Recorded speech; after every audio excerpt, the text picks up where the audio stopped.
Bagmati television. पार्टीले राष्ट्रिय महाधिवेशन गर्यो, नेपाली कांग्रेसले महाधिवेशन गर्यो, अहिले नेकपा माओवादी केन्द्र राष्ट्रिय महाधिवेशनमा जुटेको छ। बन्द सत्र चलिराखेको छ।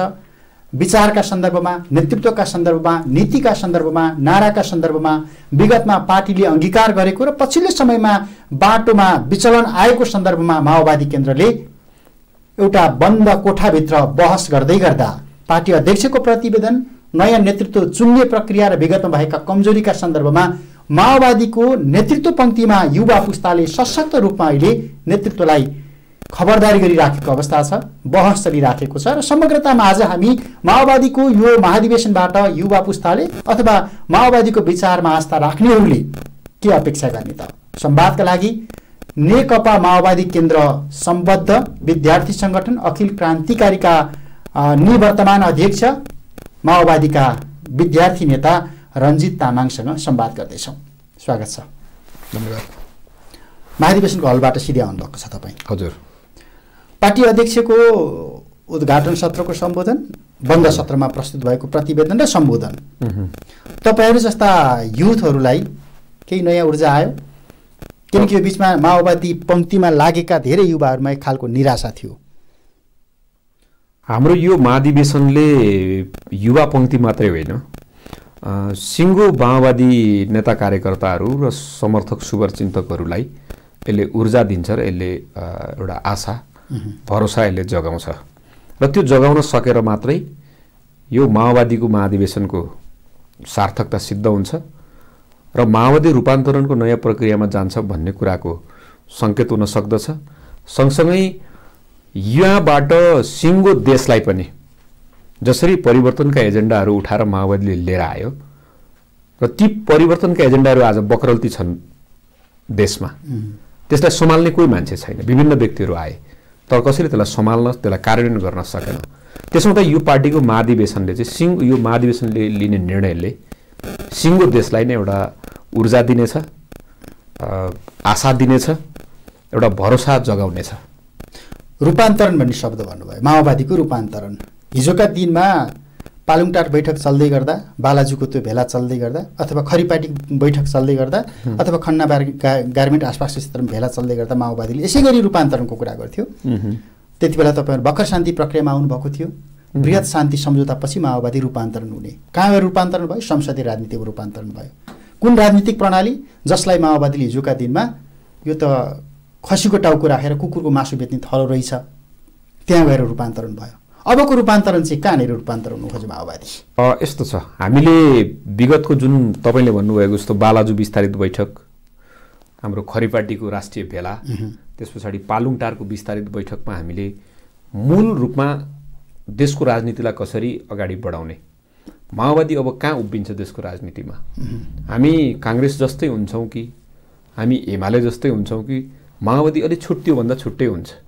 जुन राजनीतिक शक्तिहरूले, जुन परम्परावादी राजनीतिक शक्तिहरूले देशको कायापलट गर्न सकेनन्, परिवर्तनको नेतृत्व गर्न सकेनन्, देशमा भएका विभिन्न प्रकारका अन्याय, अत्याचार, विभेदहरूलाई अन्त्य गर्न सकेनन्, त्यो सबै कुराको परिवर्तनको रूपमा, न्यायको रूपमा, समानताको रूपमा, समावेशीको रूपमा, समानुपातिक प्रतिनिधित्वको रूपमा सङ्घीय लोकतान्त्रिक गणतन्त्रको नेतृत्व गरेर आएको माओवादी त्यो पुरानै परम्परागत राजनीतिक दलहरूमा विलिन हुन अथवा परम्परागत राजनीतिक दलमा जस्तै हुन त्यो लायक थिएन, त्यो सम्भव थिएन।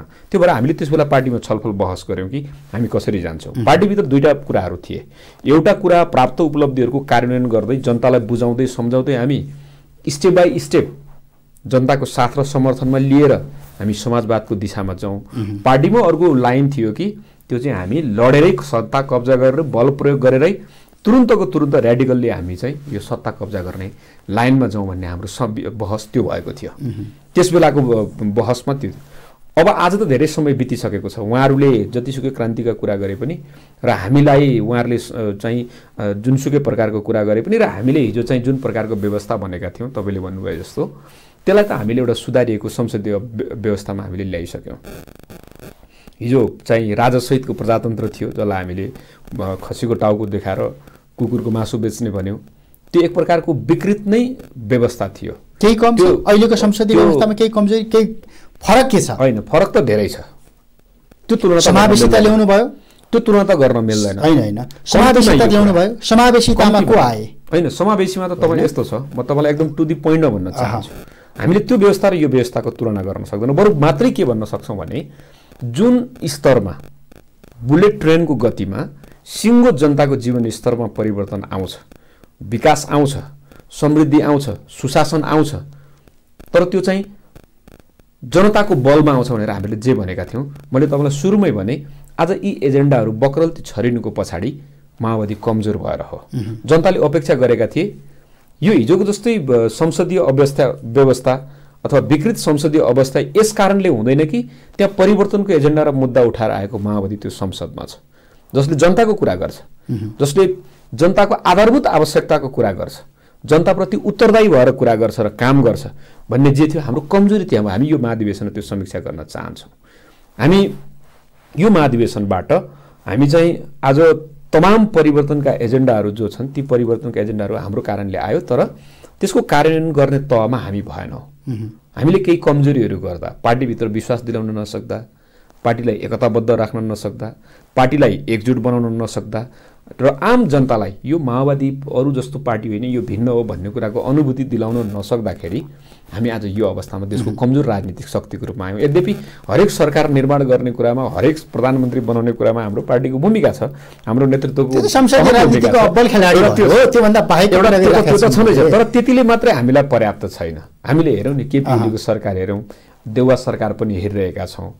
यो सबै सारा परिवर्तनको एजेन्डाहरू ल्याएर परिवर्तनको एजेन्डा ल्याउने नीति एउटाको छ, नेतृत्व अरूको हुँदाखेरि त यसको त सही कार्यान्वयन भएन नि। त्यस अर्थमा हामी यो महाधिवेशनमा छलफल गर्न चाहन्छौँ कि हो हामीले कमजोरी गऱ्यौँ, हामी फुट्नु हुँदैन थियो, हामी फुट्यौँ, विभाजन हुँदैन थियो, विभाजन भयौँ। हामीले जनतालाई विश्वास दिलाउनु पर्थ्यो, विश्वास दिलाउन सकेनौँ, आफ्नै पार्टीभित्र विश्वास दिलाउन सकेनौँ, शहीद बन्दी बेपत्ता घाइते आम नेता कार्यकर्ता आधारभूत जनता सबैलाई विश्वास दिलाउन सकेनौँ, हाम्रो कमजोरी भयो। यो कमजोरीलाई स्वीकार गरेर अब हामी सच्चिन चाहन्छौँ। अब हामीले स्थापित गरेका एजेन्डा र मुद्दाहरूलाई कार्यान्वयन गर्न चाहन्छौँ।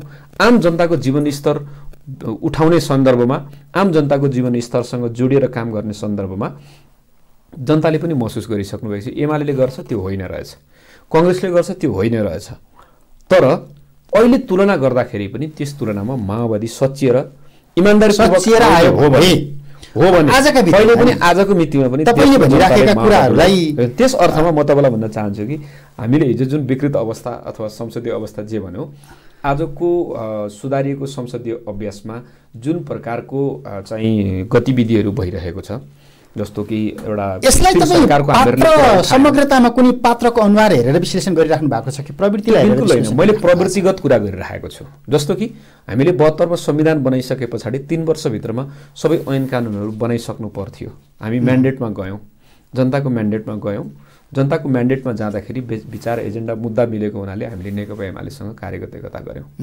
त्यस पछाडि पछि एकतामै पुग्यो।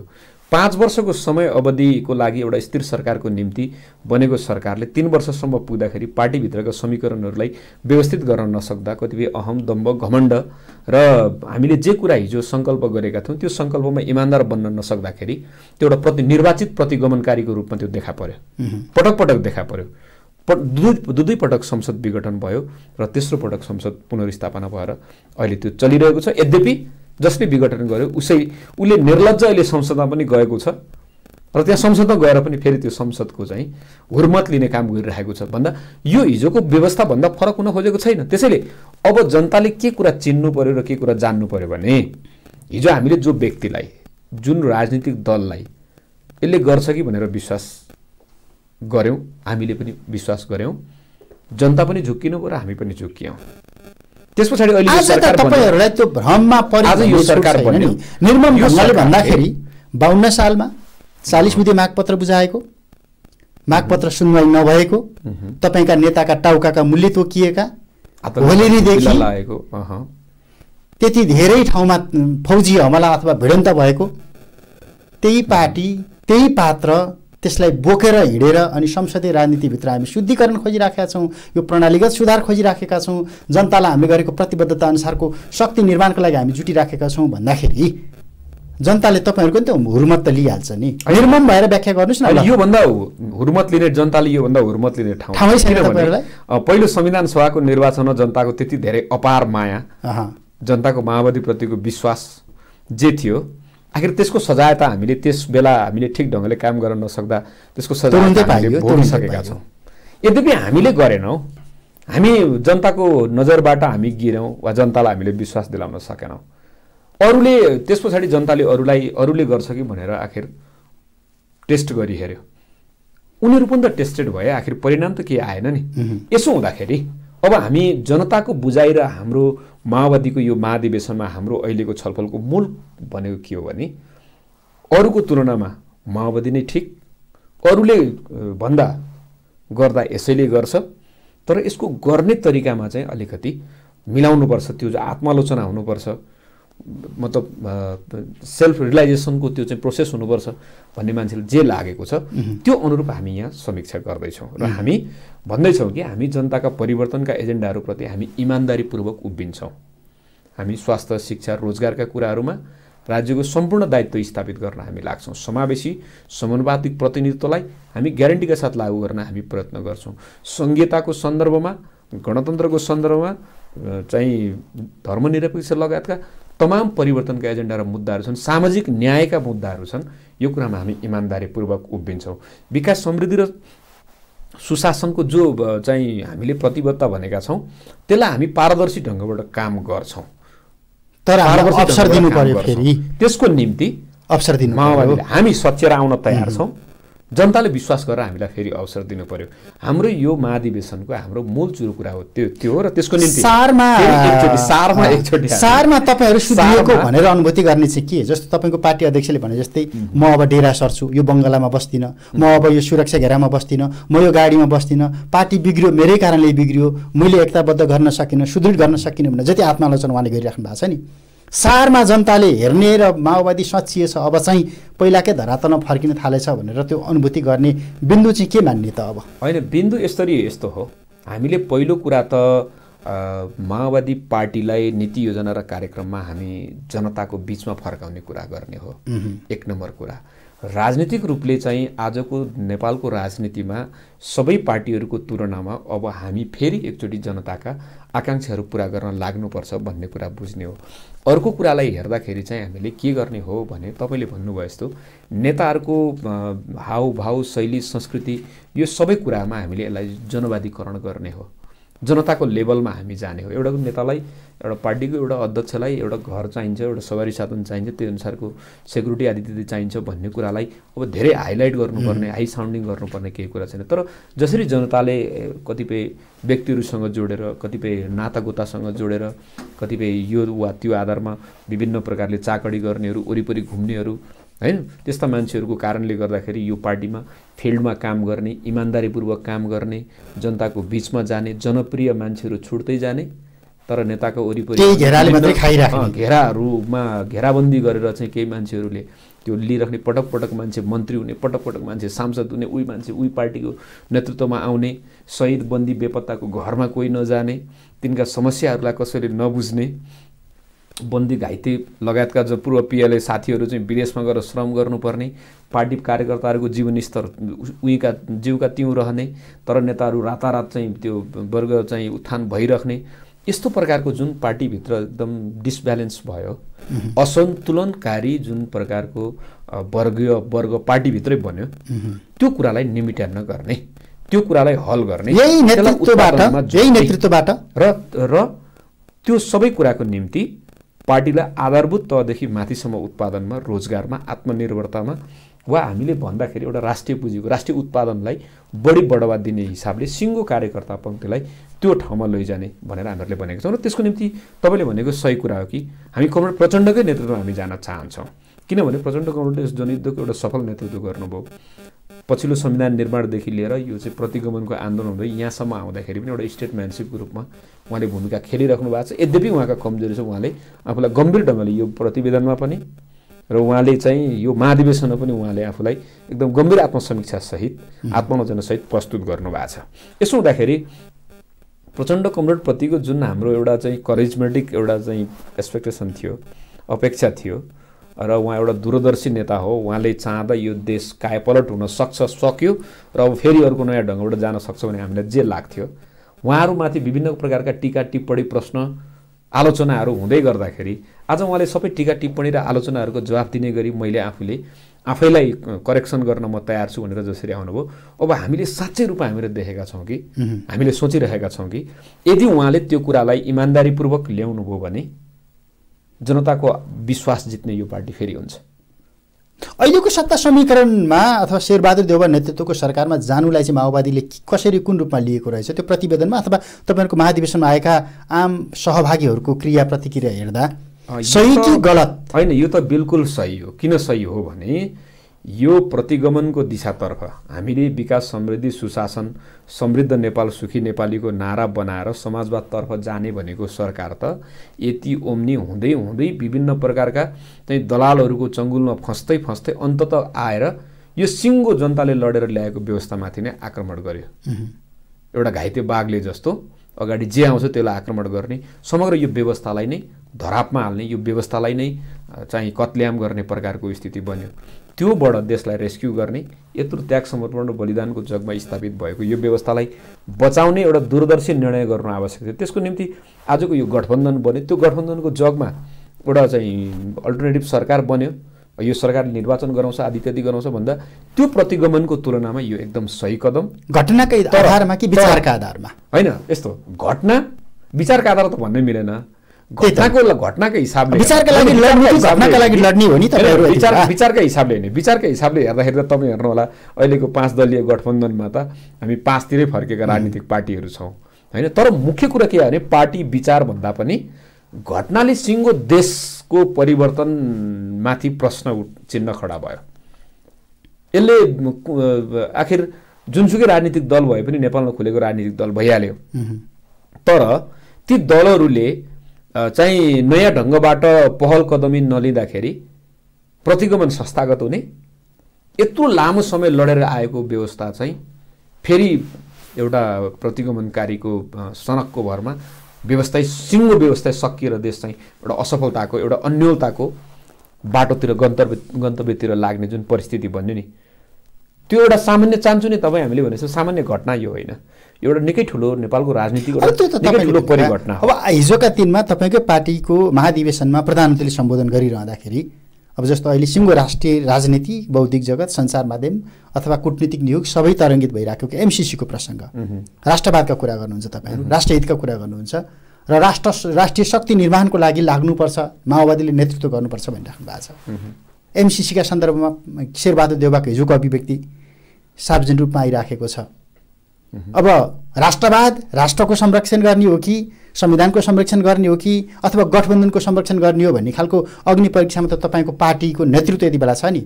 एमसिसीका सन्दर्भमा प्रधानमन्त्रीले दिएको अभिव्यक्ति तपाईँहरूले के प्रधानमन्त्रीले सही गर्नुभयो भन्नु पर्यो, होइन भनेदेखि प्रधानमन्त्रीको यो अभिव्यक्ति गलत छ, यो गठबन्धनमा हाम्रो फरक विचार छ भनेर आउन सक्नु पर्थ्यो, त्यो पनि आइराख्नु भएको छैन। यो गठबन्धनमा सँगै तपाईँहरू हुनुहुन्छ, प्रधानमन्त्रीको अभिव्यक्ति भनेको माओवादीको अभिव्यक्ति हो नि हामीले बुझ्दा त। होइन, यस्तो छ, यो एमसिसीको बारेमा हिजो प्रधानमन्त्रीले अभिव्यक्ति दिँदै गर्दा हलमा धेरै ठुलो भोटिङ भयो। पढ्नुहोस् तपाईँहरू, पढ्दै पढ्नुहुन्न, म पनि नेपाली हुँ, म पनि यो देशको प्रधानमन्त्री हुँ, मलाई देशको माया छैन भनेर हुर्मत लिने काम गर्नुभयो उहाँले। त्यसो भन्दै गर्दा हलमा धेरै ठुलो भोटिङ भयो। त्यो भोटिङ र त्यो जनमत भनेको चाहिँ हामी एमसिसीको विरुद्धमा छौँ र यो एमसिसी हामी चाहँदैनौँ भन्ने हलको म्यान्डेट हो, जनमत हो। आज पनि हामी प्रतिवेदनमा छलफल गरिरहेका छौँ। प्रतिवेदनमा हामी अन्धाधुन्ध उहाँले भने जस्तो नपढिकन त्यत्तिकै अन्धाधुन्ध कुरा गरिरहेका छैनौँ। हामीलाई थाहा छ कि हाम्रो भक्ति थापादेखि बलभद्र कुँवर अमरसिंह थापाहरूले लडेर बचाएको मुलुक एउटा हस्ताक्षरले पराधीन बनोस् भन्ने हामीलाई पनि छैन। हामी त्यो कुरामा अत्यधिक सचेत छौँ र हामीहरूले भनेका छौँ हिजो पार्टी एउटै हुँदाखेरि नेपाल कम्युनिस्ट पार्टीको नेतृत्वमा जलनाथ खनाल कमरेडको नेतृत्वमा एउटा कार्यदल बन्यो पार्टीभित्र। त्यसले भन्यो राष्ट्रियताको सन्दर्भमा यहाँ एमसिसी प्रोजेक्टको संशोधन यहाँ आवश्यक छ, त्यसले हाम्रो राष्ट्रिय अस्मितालाई असर पुर्याउँछ भनेर टु दि पोइन्टमा भनेको छ। कसैले हामीलाई अनुदान दिन्छ, कसैले हामीलाई सहायता गर्न खोज्छ, त्यो कुरामा हाम्रो कुनै विमति छैन। लिइराखेकै छौँ, आइराखेकै छ। त्यसो हुँदा एमसीसी प्रोजेक्टले चाहिँ हाम्रो राष्ट्रिय अस्मितामाथि हाम्रो स्वाभिमानमाथि काहीँ असर पुर्याउँछ कि भन्ने कुरामा जसरी चौतर्फी छलफल भएको छ नि त्यस आधारमा हामी सचेत छौँ र हामी गम्भीर छौँ। महाधिवेशनको हलमा र हामी एमसीसी जस्ताको तस्तै पास गर्ने, एमसीसीलाई चाहिँ टेबुलेट गर्ने र त्यसलाई स्वीकार गर्ने भन्ने मोडमा छैनौँ। यो अहिले हामी पार्टीमा पनि छलफल भइरहेको छ, महाधिवेशनमा छलफल भएको छ। एमसीसीले राष्ट्रघात गर्दैन, नेपालको संविधानभन्दा नेपालको कानुनभन्दा माथि होइन, नेपालको राष्ट्रिय अस्मितामाथि केही असर पुर्याउँदैन, उनीहरूको आर्थिक सहायता लिने भन्ने प्रकारको वातावरण बन्यो भने, ग्यारेन्टी भयो भने त्यो एउटा कुरा हो। नत्र अहिलेको अवस्थामा एमसीसी पास गर्न सक्ने स्थिति छैन। तपाईँलाई थाहा पनि छ कि हाम्रो पार्टी विभाजन हुनुको एउटा कारण यो पनि हो। तपाईँ देख्नुभयो नि एमसीसीको बारेमा उहाँहरू त खुलेआम यो पास गर्नुपर्छ, राष्ट्रवादी नेतृत्वहरूले आज त्यो भनिराख्नु भएको छ। उहाँहरूले त्यो अब चाहिँ उहाँहरूको राष्ट्रवादी छवि त अहिले बाहिर देखिरहेछ, तर हामी त्यस्तो प्रकारको अब आजको दिनमा तपाईँहरू चाहिँ निर्णायक घुम्तीमा हुनुहुन्छ, तपाईँहरू सत्तामा हुनुहुन्छ, तपाईँहरू निर्णायक घुम्तीमा हुनुहुन्छ, तपाईँहरूसँग निर्णायक मन्त्रालयहरू छ यति बेला एमसीसीसँग जोडिएको भन्दा माओवादीले एस भन्यो भने एस, नो भन्यो भने नो, त्यो परिस्थितिमा छ। माओवादीको भूमिका छैन आजको परिवेशमा। माओवादीले नो भनेको छ एमसीसी, नो एमसीसी। गठबन्धन जान्छ नि, सत्ता गइहाल्छ नि। होइन, सत्तासँग हामीलाई कुनै लेनदेन छैन, तर राष्ट्रघातको लागि सत्ता र राष्ट्रघातको सौदाबाजी हुँदैन। तपाईँको पार्टी राष्ट्रवाद सत्तासँग सौदाबाजी गरिँदैन, हाम्रो पार्टीले गर्दैन। यो कुरामा ढुक्क हुनु होला। भनेपछि अहिलेको गठबन्धन एमसीसी अगाडि बढ्यो भने जान सक्छ। सारमा अधिकांश नेताको भनाइ त्यही नै छ, त्यही नै हो आजका दिन। गठबन्धन टुट्न सक्छ, तर एमसीसी प्रति माओवादीको धारणा बदलिँदैन, यथास्थितिमा पारित हुँदैन। अब विद्यार्थी राजनीतिको कुरा गरौँ। हजुर, तपाईँहरू लाखौँ लाख युवा विद्यार्थीको प्रतिनिधित्व गर्ने पुस्ता, शैक्षिक एजेन्डाहरू, जनजीविकाका एजेन्डाहरू, बजारका कुराहरू, सबै कुराहरू ओझेलमा परेका छन्। कसले बोकिदिनु पर्ने हो? समाजको आवाजको नेतृत्व गर्ने भएको हुनाले र यो सडकको प्रतिपक्षी भएको हुनाले यो विद्यार्थीहरूले नै हो। इतिहासले त्यही बताउँछ र आजको सत्य पनि त्यही हो। तर अखिल निराश्रवी क्रान्तिकारी चाहिँ विगत 3 महिनादेखि आफ्नो राष्ट्रिय सम्मेलनमा केन्द्रित भयो र राष्ट्रिय सम्मेलनबाट नेतृत्व सहमतिको विधिबाट म निर्वाचनबाट आएँ। मैले हस्तान्तरण गरिसक्दाखेरि पार्टी आन्दोलन सबै कुरालाई हेर्दा आन्तरिक प्रतिस्पर्धाभन्दा सहमति र समझदारीको प्रक्रियामा जाउँ भन्ने हुँदाखेरि हाम्रो कमिटी केही कुराहरू टुङ्गेन, त्यो कुरा लुकाउनु पर्ने पनि अब केही छैन। त्यसो हुँदाखेरि नटुङ्गिँदाखेरि आज एउटा क्रान्तिकारी विद्यार्थी आन्दोलनको धाराको नेतृत्व गर्ने निराश्रवी क्रान्तिकारी सडक बनाउँदा अझ त्यसले एजेन्डा र मुद्दाहरू नउठाउँदा सिङ्गो विद्यार्थी आन्दोलन त यसै कमजोर छ। अरू विद्यार्थी सङ्गठनहरू पनि सशक्त ढङ्गबाट सडकको प्रतिपक्षीको भूमिका निर्वाह गर्न आउने हैसियतमा हामी देख्दैनौँ। त्यसो हुँदा हामी पनि कमजोर हुँदाखेरि चाहिँ यो समस्या भएको छ। चाँडै निराश्रवी क्रान्तिकारी एउटा सशक्त सडकको प्रतिपक्षीको रूपमा आम जनताको, विद्यार्थीहरूको, आम समुदायको एउटा आवाजको प्रतिनिधिको रूपमा चाँडै आउँछ। असोज 18 अगाडिको दिनसम्म तपाईँ हुनुहुन्थ्यो। असोज 18 का दिन त्यो ढङ्गबाट नेतृत्वलाई पार्टीको नेतृत्वले स्थापित गरिसके पछाडि पुस 8 गतेको मितिसम्म आइपुग्दाखेरि त लक्षण त गतिलो छैन। तपाईँहरू कसरी एकताबद्ध भएर सडकमा आउनुहुन्छ? होइन, अस्तिको दिनको पुस 8 गतेको जुन हलमा अहिले महाधिवेशन गरिराख्नु भएको छ त्यही हलको परिदृश्य तपाईँ त भित्रै हुनुहुन्थ्यो। होइन, यस्तो छ, हामीले यो सहमतिको कमिटी भनेर भन्दाखेरि सबैलाई सहमत गराउन यो नसकिने नै रहेछ, मेरो आफ्नो निष्कर्ष। त्यो भन्दाखेरि यतिको यस्तो हुन्छ भन्ने थाहा पाएको भए निर्वाचन विधि अपनाइदिएको भए सहज हुन्थ्यो। तर पार्टी नेतृत्व, हाम्रो आफ्नो नेतृत्वको जुन टिम थियो त्यो टिमले बुझेअनुसार चाहिँ यो सङ्गठनलाई क्रान्तिकारीकरण नै गर्ने हो, पार्टी आन्दोलनलाई पुनर्गठन र पुनर्ताजुगीको अभियानको नेतृत्व गर्ने हो युवा विद्यार्थीहरूले भनेपछि यसलाई एउटा सहमतिको नयाँ जग बसाल्नुपर्छ र त्यो सहमतिको जगमा प्रतिस्पर्धा पछि गरौँला। पार्टी आन्दोलन आज कमजोर भएको बेलामा, विद्यार्थी आन्दोलन पनि कमजोर भएको बेलामा हामी एउटा सहमतिको विधिद्वारा जाउँ भन्ने हामीले जे निष्कर्ष निकाल्यौँ त्यो नै हामीले चाहिँ अलिक गलत निकाल्यौँ कि जस्तो पनि लाग्ने। यद्यपि हामीले जुन सहमतिको प्रयत्न गऱ्यौँ त्यो सहमतिको प्रयत्नमा जाँदाखेरि पार्टीले हामीलाई केही बाध्यताहरू थोपर दियो, जस्तो 179 को कमिटी बनाउनु पर्ने, हामीले अलि विधानलाई संशोधन गरेर अलिक ठुलो कमिटी बनाएर अलि धेरै साथीहरूलाई समेट्ने प्रयत्न गरेका थियौँ। त्यो हुन नसक्दाखेरिका केही छिटपुट घटनाहरू छन्। यद्यपि म निवर्तमान अध्यक्षको हैसियतले म विश्वासपूर्वक तपाईँलाई के भन्न सक्छु भने निराश्रवी क्रान्तिकारी आज बैठकमा आफ्नो आन्तरिक छलफलमा जसरी प्रस्तुत भए पनि नेपालको विद्यार्थी आन्दोलनमा यो एउटा सशक्त विद्यार्थी आन्दोलनको रूपमा अब आउँछ, त्यो आउने हामी बनाउँछौँ। अब त्यही विद्यार्थी आन्दोलनको अथवा विद्यार्थीको त्यो नेतृत्व चयन गर्दाखेरि जसरी तपाईँले आम सहमतिबाट नेतृत्व भनेर अभ्यास गर्नुभयो, आजका दिनमा त्यो प्रज्ञा भवनको हलबाट पार्टीको नेतृत्व त्यसै गरी चुन्न खोज्दाखेरि भोलिका दिनमा पार्टी एकताबद्ध नहुने आधारहरू धेरै छन्, असन्तुष्टिहरू धेरै रहला। प्रचण्डले मात्र 30 वर्षसम्म पार्टी नेतृत्व गर्नुपर्ने, हामी तयार भएका छैनौँ भने अर्को पुस्ता आउला, तपाईँहरू जथा युथहरूले पनि भूमिका खोज्लान्। अनि कसरी शक्तिलाई एकत्रित गरेर जानुहुन्छ कि अरू स्खलित भएर चाहिँ जनताको बिचमा जानुहुन्छ भोलिका दिनमा, यो अहम प्रश्नका बिचमा अहिले हलमा तपाईँहरू चलिराख्नु भएको छ। बिल्कुल छ। हामी यो पार्टीको हितको निम्ति पार्टीले जनताको आवाजको नेतृत्व गर्नु पर्यो, जनताको अपेक्षा पुरा गर्नु पर्यो, माओवादी आन्दोलन पुनर्गठन र पुनर्ताजगी हुनु पर्यो, यो रूपान्तरण हुनु पर्यो। त्यो प्रतिबद्धतासहित त्यो प्रतिबद्धता हामी सहमति भएर हुन सक्छौँ, त्यो पनि ठिक छ। हामी सहमत हुन सक्दैनौँ, निर्वाचनको प्रक्रियाबाट पनि हामी सबैले साझा सङ्कल्प गर्छौँ तर निर्वाचनमा जान्छौँ, आन्तरिक प्रतिस्पर्धामा जान्छौँ भने पनि त्यसमा ओके छ। तर माओवादी रूपान्तरणको आवश्यकतालाई सबैले दरोसँग आत्मसात गर्नुपर्छ, दलिल गरी पकाड्नुपर्छ। माओवादीको पुनर्गठन र पुनर्ताजगीको सन्दर्भमा हरेक व्यक्ति जो निर्वाचित हुने, निर्वाचित गराउने सबै प्रतिनिधि पर्यवेक्षक वा नेता कार्यकर्ता सबै जिम्मेवार बन्ने हो भने सहमति वा निर्वाचनले धेरै ठुलो अर्थ र महत्त्व राख्दैन। त्यसको लागि चाहिँ सबैभन्दा बढी व्यवहारमा माओवादी अथवा माओवादी नेताहरूले हामी अब चाहिँ सुध्रियौँ, हिजोकै जस्तो अब तपाईँकै भान्सामा, तपाईँकै सुकुलमा, तपाईँकै हाँडीमा भुटेका मकै खाएर हामी जीविका चलाउने भयौँ है भनेर त्यो विश्वास दिलाउनु पर्यो। पार्टीको महाधिवेशनमा हरेक व्यक्ति आफूमा स्वतन्त्र छ, आफैमा सार्वभौम छ, उसले पार्टीलाई हरेक विषय एउटा प्रतिनिधिको रूपमा चुन्ने र चुनिने अधिकार भएको हुनाले उसले विषय हलमा राख्न पाउँछ, नेतृत्व चुन्न पाउँछ, चुनिन पाउँछ, विषय र विचार राख्न पाउँछ।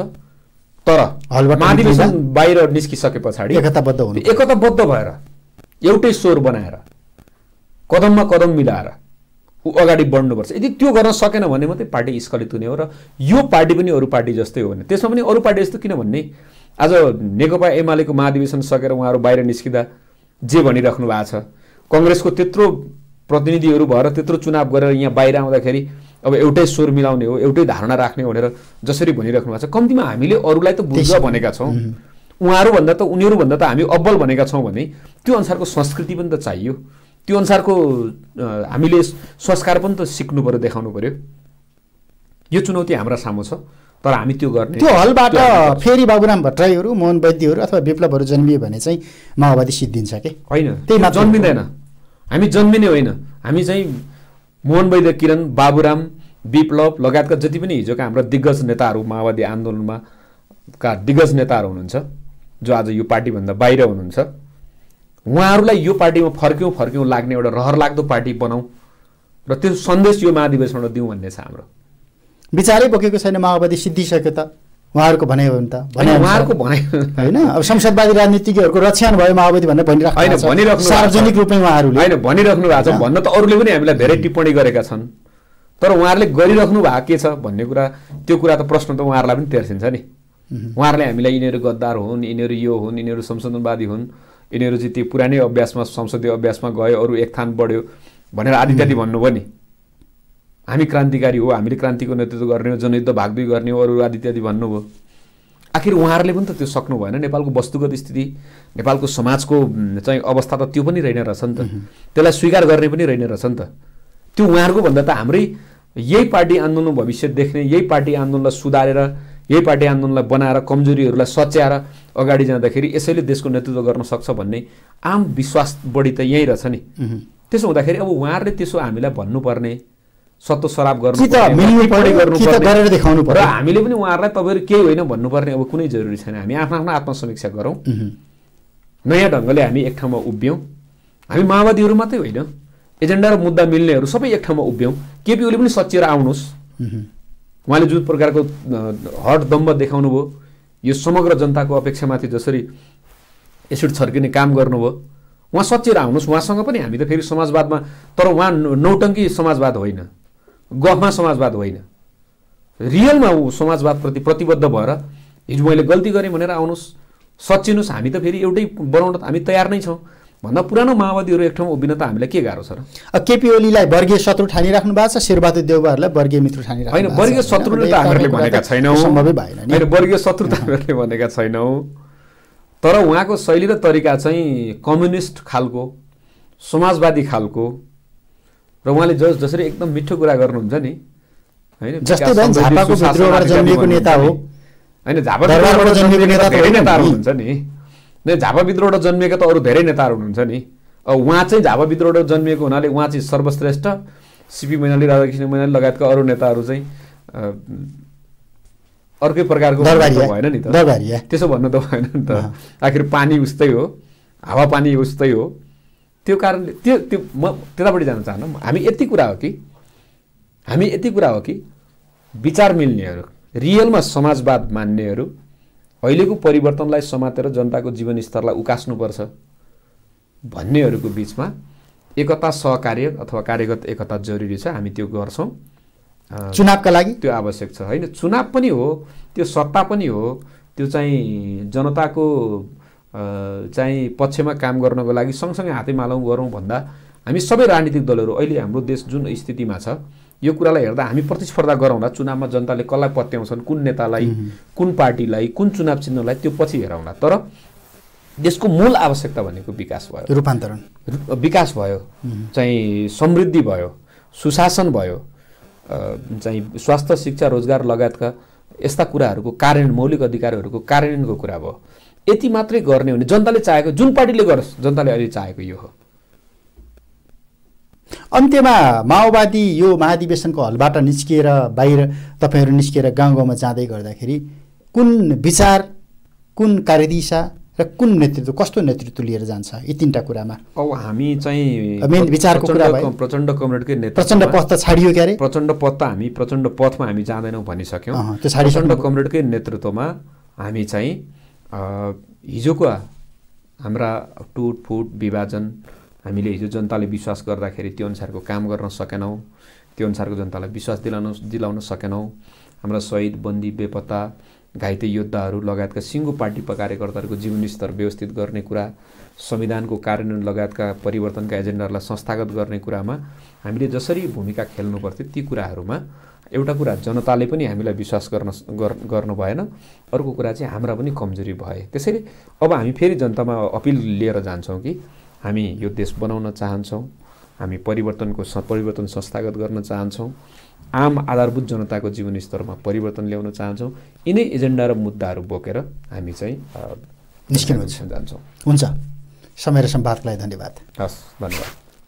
रञ्जित तामाङ, नेकपा माओवादी केन्द्रका विद्यार्थी नेता, अखिल क्रान्तिकारीका निवर्तमान अध्यक्ष। समग्रतामा माओवादीको राष्ट्रिय महाधिवेशन चलिरहँदा नीतिको सन्दर्भमा, नेतृत्वका सन्दर्भमा, कार्यदिशाका सन्दर्भमा, विगतमा भएका कमजोरीका सन्दर्भमा अनि 10 वर्षीय जनयुद्धका समयमा माओवादीले नेपाली समाज रूपान्तरणका लागि गरेको योगदान बिर्सिएर माओवादी नेतृत्वले बाटो भिराएका सन्दर्भमा जे जति टिका टिप्पणीहरू भइराखेका छन्, यही टिका टिप्पणीको बीचमा माओवादी नेतृत्व समीक्षाको घडीमा छ अनि त्यो समीक्षा भइराखेको छ महाधिवेशनको हलमा।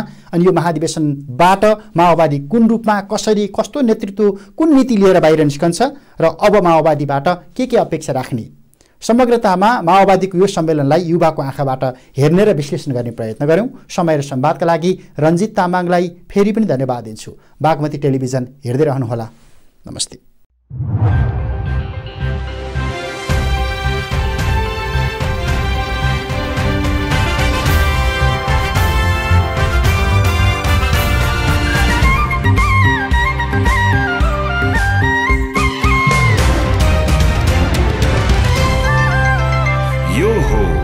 Bagmati Television.